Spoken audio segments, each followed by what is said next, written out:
9 ఏళ్ల వయసులో పెళ్ళయింది. మా నాన్నగారికి అప్పుడు 11 ఏళ్ళు. అప్పట్లో వివాహాలు అలాగే జరిగాయి. అప్పటికేదో ఊళ్ళో చదవగలిగిన చదివారు, మానేశారు. కానీ 3వ తరగతి చదివి మానేసిన ఆవిడ మాకు 8వ తరగతిలో లెక్కలు చెప్పేది.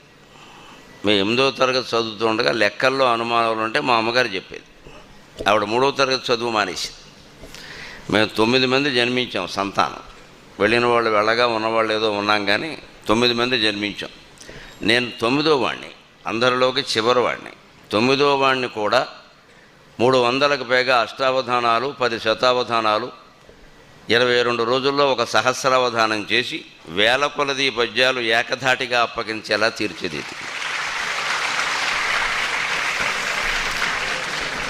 నా జీవితానికి ఉపయోగపడింది నా తల్లి చేసిన త్యాగం.